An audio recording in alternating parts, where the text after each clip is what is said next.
hello, hello, hello, hello, hello, hello, hello, hello, hello, my lovely people. Hello, my lovely subscribers. Hello, my distant family. Mwah.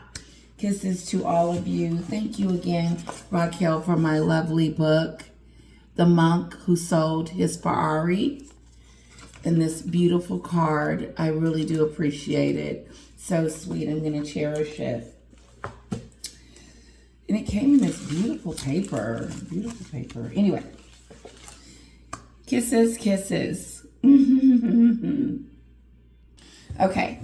So, let's sing our song. So far, I'm hooked on the Meghan show. I know. And we're still looking for a better song or whatever. We'll figure it out. This flower, my daughter brought this for me from the park, and so I put it in. So she was looking for me, and she gave it to me. So sweet. Here we go. It's the Meghan show. It's the Meghan show. It's the Meghan show. It's the Meghan show. It's the Meghan show. Oh, oh, oh, oh, oh, oh, oh, oh, oh. That Meghan show. Guys, welcome. Thank you for joining me, and I hope you enjoy this. So far, we've been talking about Harry's visa and how he's in some trouble.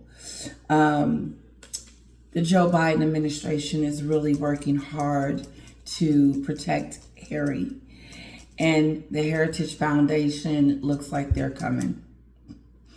And so we will see what happens with that.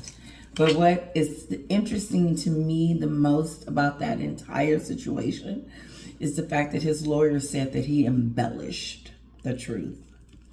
You lied. Your book didn't say you embellished the truth. You didn't say that. You didn't get to the end of the book and put, I embellished all of this. I mean, if I was Oprah, I would be like, ooh, he embellished. What else did he embellish? The racism. I'll never forget that. How Harry was on Anderson Cooper talking about how he didn't know that his family had unconscious bias and that they were racist and that he was too. He even said, she convinced, this is how poisonous she is. She convinced Harry enough that he was doing something unconsciously being racist towards Meghan. Because he said in the story, he says, I'm guilty of it. I'm guilty of being racist. And I didn't even know. I didn't know until when? Until your Jezebel told you that it was true. You let her convince you that you were racist? You let Harry brainwashed, believed that he had some unconscious bias about him. And that Meghan opened his eyes to see. Because at first he didn't know. I just will never be able to get over the fact that all of this that's going on is because of Meghan. Is because of how Harry has allowed her to do this. And without his permission, she wouldn't have been able to pretty much declare war on the UK citizens and the monarchy and the royal family. William ain't talking to them. William is not talking to Harry and Meghan. He's staying far, far away from the enemy. Anyway, this is going to be about the royal family expected to firmly shut the door on Harry and Meghan's return. Return to what?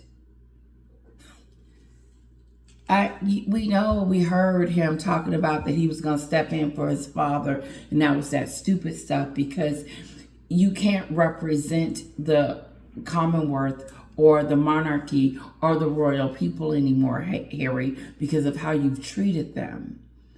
It's not a genuine, just because you show up to a royal event is not enough. Your character is in question. And so it just wouldn't be a good look. It probably would be better if Andrew was out there. I think Andrew would have a better chance of not looking as crazy as Harry, because Andrew didn't trash and talk about and degrade and call his family racist and talk about his family in such a derogatory way. In spite of his misdeeds, he's been ostracized. He's been kicked out. He's no longer a working royal. And I'm not saying put him on the roster. I'm just saying if y'all had to choose between the two. But I think I would be more afraid that Meghan would become queen.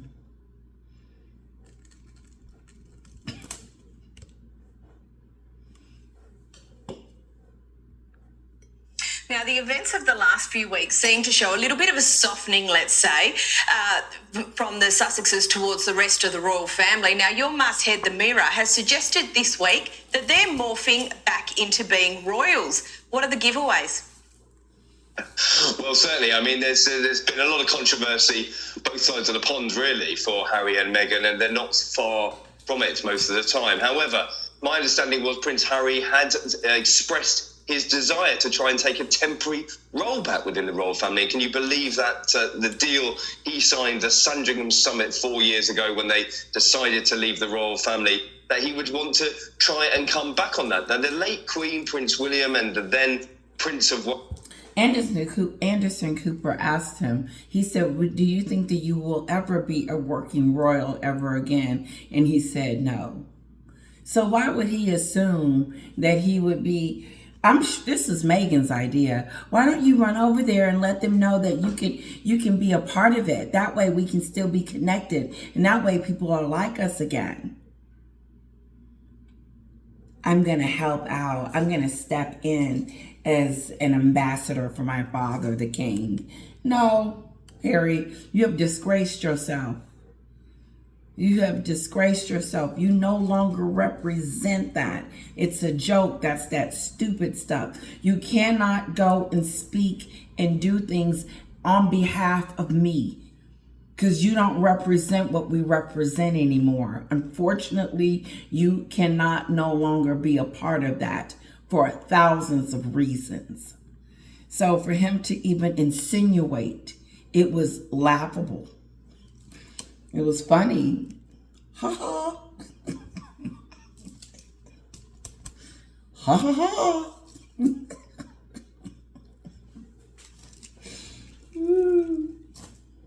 Wales Prince Charles, now the king, had told him there was no way you could have an in and out model of the royal family. But Meghan's gonna make it be. I'm gonna make us an in and out couple. You know, the queen told him, no, there's not going to be no 1 foot in and 1 foot out. Then she makes the announcement how they're going to have 1 foot in and 1 foot out. Meghan makes the announcement saying that they're going to continue to support and, you know, the Commonwealth and do all of this for the monarchy. But they're just going to be doing it from over here. And the queen had already told her, you can't do that. But Meghan gonna take it upon herself to just say it. We're gonna be half in and half out. And this website is her being half in. The Duchess of Sussex, that's being half in. Prince and Princess, Prince Harry and Duke and Duchess of Sussex. That is all that royalty stuff that they said that they didn't want to be a part of. Remember when he said, I don't want the institution, I want the family. Well, your father gave you the family. He invited you to the coronation. He invited you to his to different things, and then you and Meghan get twisted because you want to be a part of the coronation. You want Archie to have a place.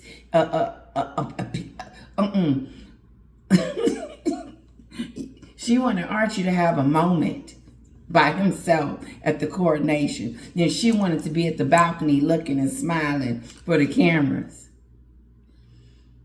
Instead of just going over there, sitting in the back, supporting his father becoming king. Nope, that's not what she did. She didn't support the king, and she didn't support the prince. Kinsley Schofield was saying something today, and I said no. She said that they're both highly in love with each other, talking about Harry and Meghan. No, they're not. You may have one person that is infatuated with the other one, but that's not love. And then she said something else. I forgot. But my point is that yes, she wants to be half in and half out. She wants the security. She wants the 24/7 security, and she wants everything for free. She don't want to pay for nothing. I want to know, does she pay for her trips and stuff to the Invictus? Are they paying for that for them? I'm sure they are, because Meghan ain't paying for nothing. She feels like you have to pay her. That's the status she thinks she's at. Harry seems to still think that this could be on the cards. He seems to think that his father... Harry knows good and well that he has done the most. And that they looking at him like, no, you are done. That 12-minute meeting with his dad was an indication. Like, you luckily I'm able to just see you for these 12 minutes, Harry. Because I don't have time for your shenanigans, you and Meghan. Because if you are still with her, it's a shenanigan going on. It is. What do you want? Oh, you want to pretend that you care now? You still want an apology? Where them kids at? If they exist, Harry, because I ain't seen them. Cancer diagnosis. And every time you see them, every time you see Meghan, she's not with her kids. Every time. She's at a lunch date, and she's out eating at this restaurant. So, okay, me and my husband went and ate today. It was great. I know we're not a star, but, so what? She went to eat. But she's always without the kids. Let's continue. His sister-in-law, the Princess of Wales, has been in hospital out of action as well. That could open a door or an avenue for him. But certainly it's my understanding that the royal family are going to shut that door firmly behind him and say that there is absolutely no place for this in-and-out role model. But they're continuing. There is no place for you and Meghan, this in-and-out situation. 1 minute you in, 1 minute you out. 1 minute we're racist, 1 minute we're not. 1 minute we're unconscious bias, 1 minute we're not. I'm writing letters to King Charles, he's writing letters to me. And then here, Obi Scobie talking about the end game. Meghan plays games. She throws these games out there to see how people are gonna react to it. Let's see how people are gonna react to the end game. Let's see how people are gonna react to this stupid website that I just put up.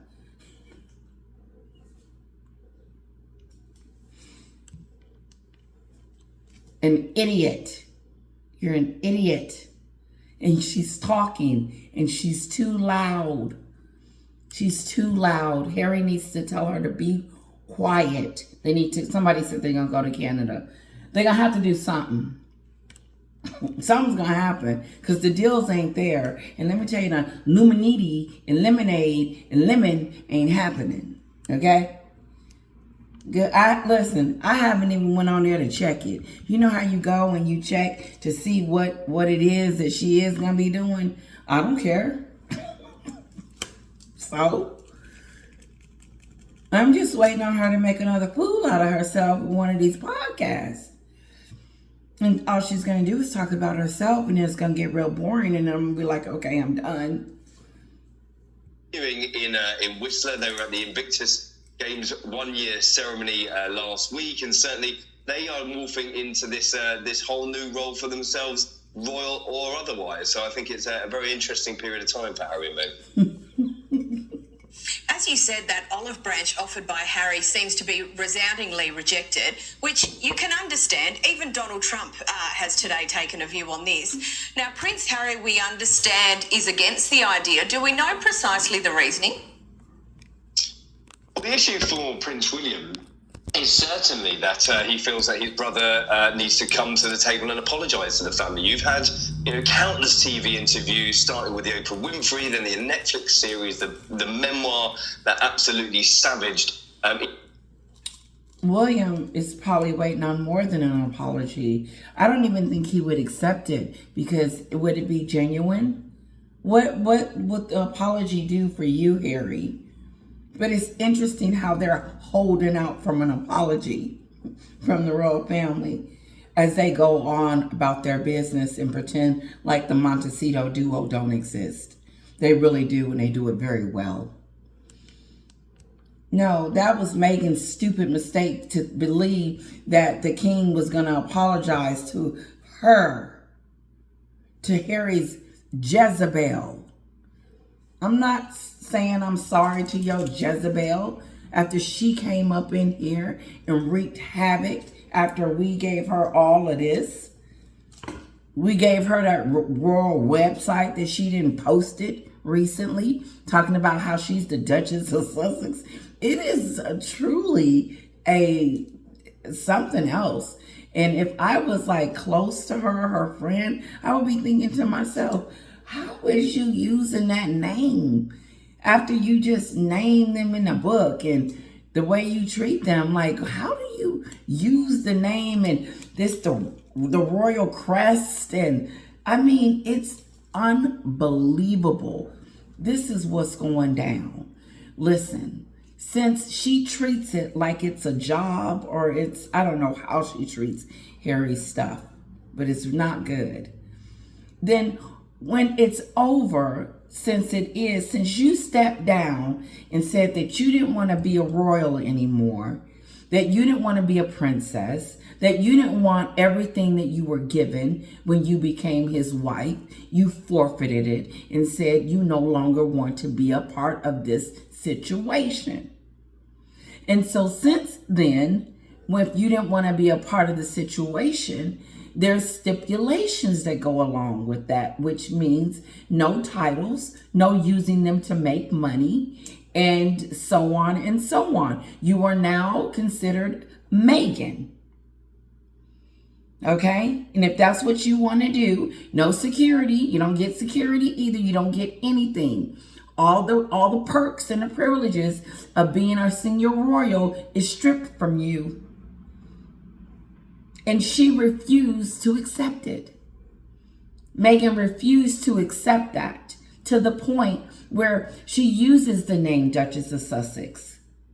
That's her new name. That's how she's being addressed. Not Meghan, the Duchess of Sussex. Meghan, the Duchess of Sussex. Meghan, the Duchess of Sussex. That is her new name. She didn't put the titles on the table. She didn't put security, because she went on the Oprah show talking about they weren't going to give her no security because she was black.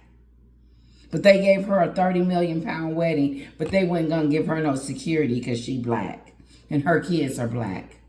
And Oprah believed that.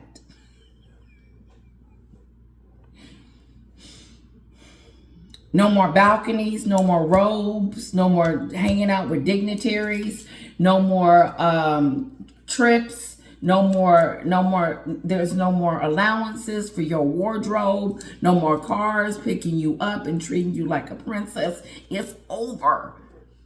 No, she's trying to have that princess life over here in Montecito, but now it's not going to work. Because the corruptness inside of her has seeped out, and she has accidentally let everybody know what she's really about. And it has nothing to do with that website biography that she got going on. Philanthropist and, this humanitarian, and she cares so much. I'm yet to hear anyone say how she changed their lives. Have you heard from any of them? I ain't heard from nobody at the Invictus. I haven't heard none of them say that, oh, Meghan did this wonderful thing for me. No. And you're not going to hear it because Meghan ain't doing nothing wonderful for nobody. She's doing it for herself. And her poor father over there want to see the kids so bad. No, they don't need Harry. Harry will be their last choice to come and say, come on, Harry, we'll come and work with us because, we're shorthanded. William know that as long as he's with Poison Jezebel, that Harry is going to be in the situation, in the state that he's in, lost. Each and every member of his family, and still no accountability from Prince Harry, still no relationship with his brother. No accountability and no relationship. No. Meghan took the relationship from him. His father. Meghan does not want Harry to have a relationship with his father because she told us. She said that Harry lost his father in this process. Harry didn't tell us that. Meghan told us that. So why is you telling us something that ain't happened? His father is alive and the king over there running the country, and Harry still wants to be a part of that a little bit. You can't tell me that he's not missing his family. I don't care what you say. Somebody, he's got his own family. Yeah, we do. We know you do. It's that cult-like one. Yes, he misses his family. Yep, but Meghan's got that separation, that control. She's going to tell us that he lost his father and why he lost his father in this entire process. Yeah, because of you. You let him lose everything. His father, his grandmother, his sister-in-law, his nieces and nephews. He has no ties with them anymore because of you and Oprah and Netflix and Therapy Session and Spare. And now she's moving on. She's not thinking about what's going on over there. She's never thinking about it, but she is. I mean, Prince William has got an awful lot on his plate at the moment. He's got his father taking a leave of absence, undergoing cancer treatment. His wife has been in hospital. She's not going to be coming back to royal duties for a fair few weeks at least. And, Harry on the other side of the pond pontificating about how he could sort of save the royal family is certainly not the order of the day for Prince William. And I think that he's been pretty appalled by his behaviour and certainly wouldn't welcome him back. And who could blame him? It's also been reported this week that Charles had been urged to send Princess Anne to speak with Harry and Meghan. Is this the case, and who would have prompted that course of action? Well, it's interesting, isn't it? Certainly, Princess Anne has been described as King Charles's trusted lieutenant. She is the one that he used as a sounding board for a lot of issues. Certainly, I imagine, well, not only to do with the business of state, but certainly the issues with his family as well. And why wouldn't Princess Anne, the Princess Royal, be sent over? The no-nonsense attitude of Anne would probably shake them and sort of shake their heads and say, listen, we've got to try and work this out with the family. What is it that you necessarily want from your father and your brother? Wow. So word on the street is that they're sending Anne over there to talk to the Sussex. What? Why does she need to go out of the country to go talk to them? Why can't she Zoom a call and say, look, cut it out? I don't know the point of Anne going over there. What's she gonna do? Tell them to calm down, stop it, ceasefire, and say, oh, what do you guys want? So Meghan can give her a list of demands to go back and tell Charles, and then Charles can be like, no, that ain't happening. No, I think the best thing that they've been doing is ignoring these two. But I do believe that titles need to be on the chopping block, especially with that new website. I just don't think that they should be considered a part of the royal family because of how they treat them and how they treat the country and how they treat the monarchy. If you're not for it, then why use the stuff? Let's move on. I'm almost done, guys.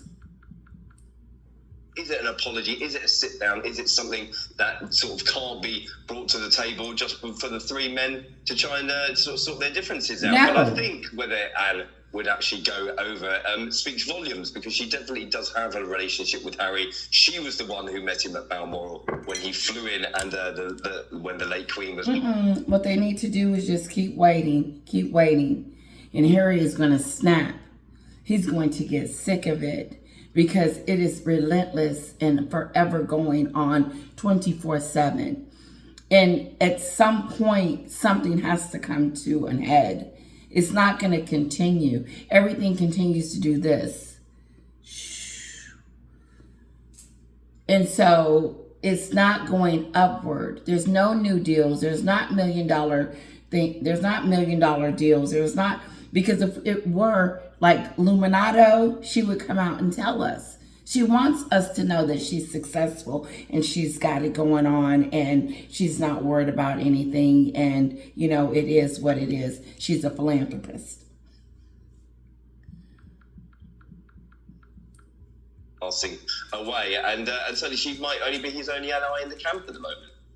As you said, Princess Anne is a very, senior working royal. She absolutely has her finger on the pulse. Now, we understand that she warned King Charles about slimming down the royal family, and those recent health concerns which have sidelined King Charles and Princess Catherine, it seems that those concerns have come to reality. Now, what is the current state of play for the rest of the working royals? And was Princess Anne, was she justified in being concerned?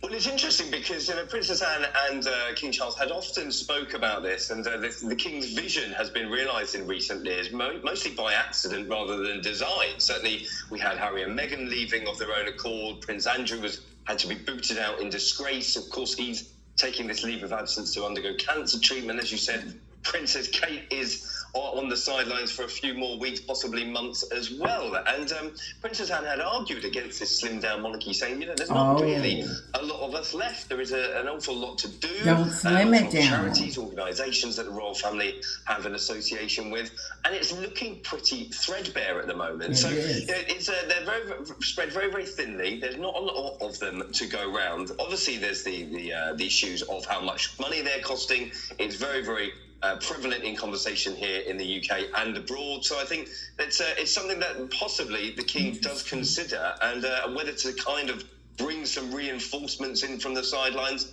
I'm not too sure, but possibly he's regretting his actions at making it so slimmed down at the moment, because it is looking pretty thin on top.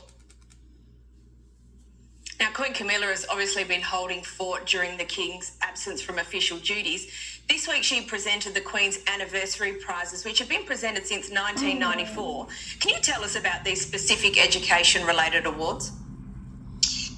Well, certainly. I mean, it's decades long, this incredibly worthwhile award from the Queen's Award, and it looks to invite people who are at the top of their field, university, people studying for PhDs, looking at infectious diseases, trying to solve the problems that really matter throughout the globe. And I think that the Queen welcoming all of these people to Buckingham Palace this week shines a light on the work that the royal family do, and the association that the royal family have, not only with academia, charitable organisations. It's very, very important to shine a light onto these sort of roles. The Duchess of Gloucester was there as well, and I think that this shows a sort of new marrying for the royal family, that the Queen is going to need some support from all quarters, because, as you say, she is the one leading from the front, the King out of action, other senior royals out of action at the moment, and certainly Camilla does need all the help she can get at the moment.